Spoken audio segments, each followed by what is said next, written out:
Hi everyone, welcome to Drive and Fail 64. It always amazes me how many problems people have in car parks. With speed being quite slow, risk should also be low. But don't forget that mind reading skill. It's needed.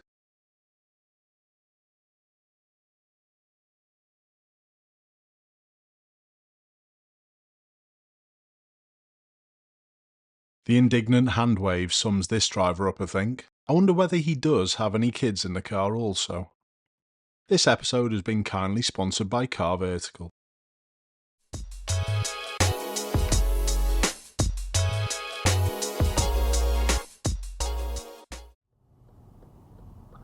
Where do you think the danger is going to come from on this multi-lane roundabout?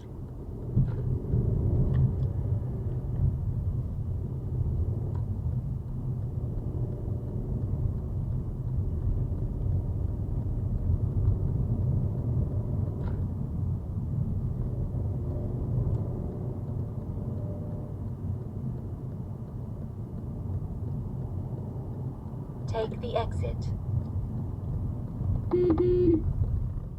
I do think my viewers' speed and their positioning had a lot to do with that incident. Let me know what you think.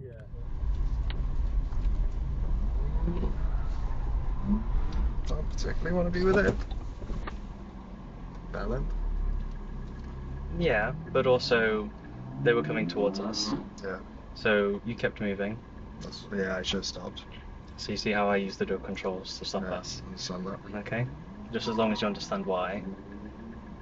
I mean, Yeah, I use the wheel to try and avoid instead of so stopping. say which there really were bad. some cars or Yeah. something, better to stop, because Best if you to stop. stopped, then you've Then not it's hit just anybody. all on him. Well, you've not hit anybody, yeah. So, right, I'll give you back control, so if you get your feet on the controls again. Yep. Nice instructing there also to deal with the idiot in the BMW. A nice cold winter morning. Information and meddling in the election. To clarify though, I do, whilst he still has a route to victory, it is actually deeply irresponsible to. What are you doing? The windscreen wasn't iced up, the sun wasn't in their eyes, I've got no idea what caused that. Definitely a lack of attention though. We're going to be keeping an eye out for the motorcyclist that you can see on the roundabout to the right in a moment.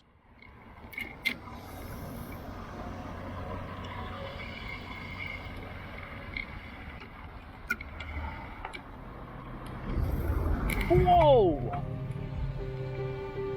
I pooped my pants. Mate, I got it on camera if you want it. If you are unfortunate enough to have an accident in your car, the insurance company may decide to write your vehicle off. With comprehensive insurance, they will pay the market value for your vehicle, but what happens next to your car? Vehicles usually end up at authorised treatment facilities who will decide whether it can be repaired or whether to completely scrap it. This depends on many factors including age, mileage and of course the cost of repair. This Car Vertical report of this 2015 Range Rover Evoque shows us a good example of the extent of damage that results in a vehicle getting scrapped. The photos from what looks to be the authorised treatment facility show a very heavy front impact which has obviously continued down the offside of the SUV. Airbags have been deployed, but I would like to point out how strong modern vehicles are to keep us safe. This Car Vertical report shows us how easy it is for them to provide the hidden history of any vehicle we might be interested in buying. But this Range Rover pretty obviously shouldn't be put back up for sale. There are many unscrupulous people out there who don't follow the rules and are only interested in conning you out of your hard-earned money. Please use my link in the description, and by using the promo code Ashley when you're checking out your next potential purchase, you can save yourself 20%. Thanks Car Vertical. Notice the solid lines to my viewer's right, and also notice the vehicle up ahead braking.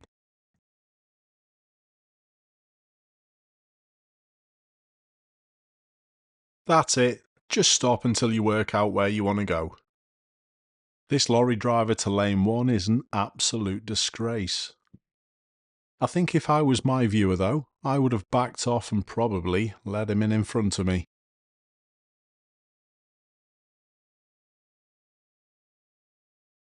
My viewer didn't do a bad job though, they were pretty positive in going past. But the lorry driver isn't standing for that. They're going to bully the way in, whatever way they can. Again, this is another opportunity for my viewer just to hold back.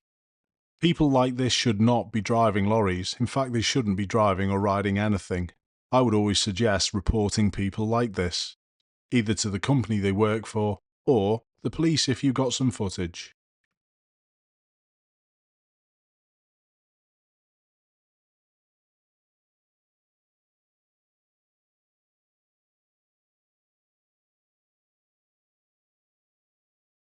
Like I said at the start of this clip, that lorry driver is a disgrace. The driver two in front shouldn't be driving at all. First of all, they stop at a pedestrian crossing where there's no one, and then look at how they do the right turn further up.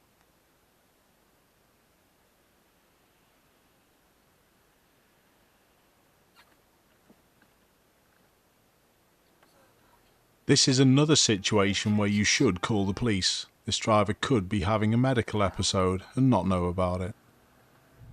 The war between cyclists and motorists still continues. Effectively, always over who's going to go first.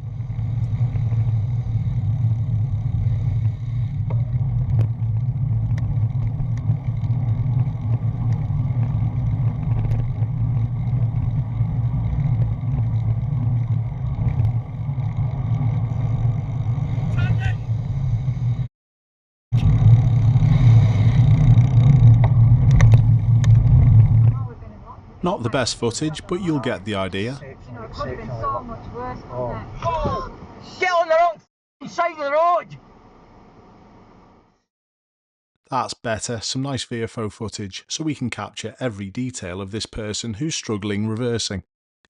VFO dash cameras are my preference. I've used them for years, and that's why you can find affiliate links in the description, where if you use the code Ashley, you can save yourself a further 5%.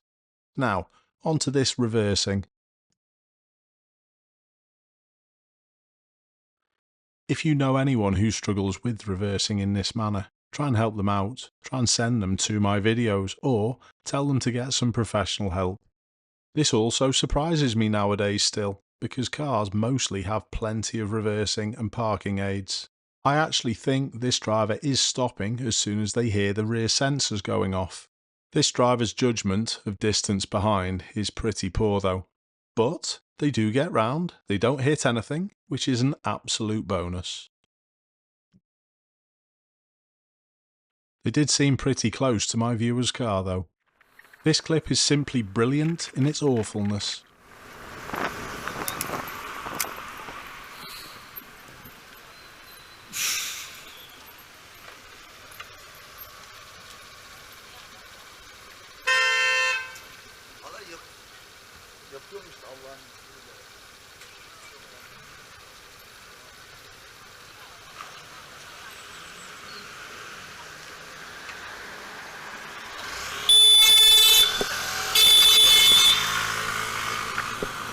I've never understood the stereotype personally.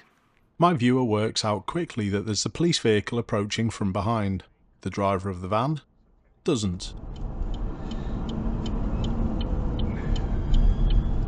So he overtakes you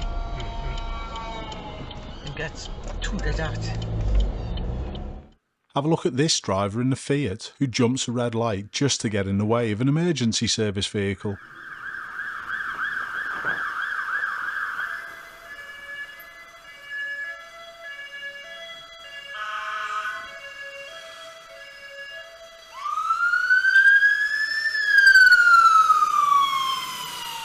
What roundabout?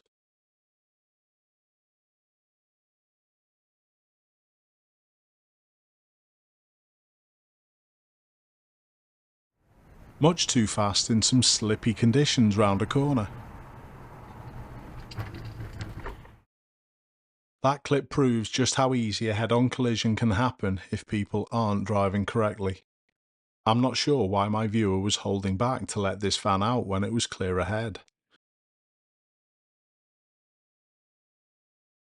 And after the collision, my viewer just drives off and gets on with their day. Or night.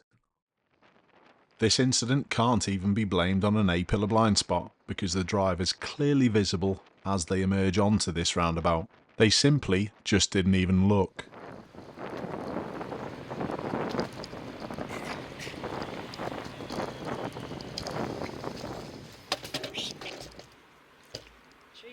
I am surprised though on how slowly my viewer actually slowed down.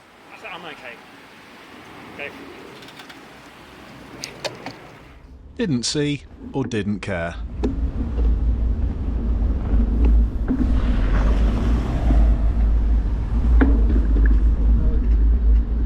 If I was exiting onto this road, I'd try and make sure I was in the left lane so this doesn't happen.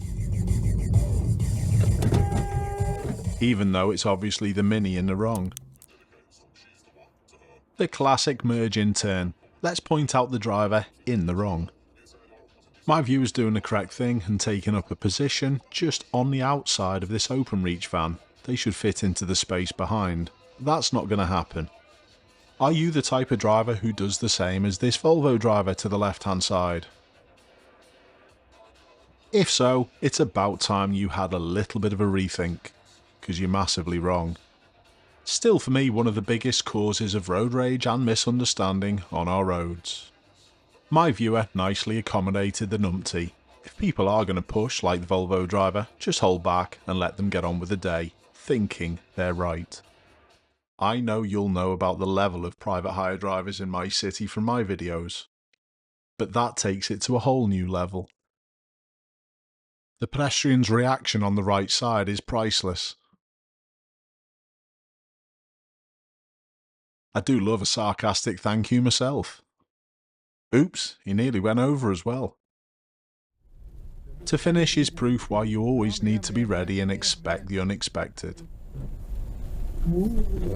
Jesus. I have no idea how that driver came to do that. Anyway, I'd like to say massive thanks to everyone who keeps sending all these videos in. Have a look at the date on this. This is from over 2 years ago. I will get round to posting your clip.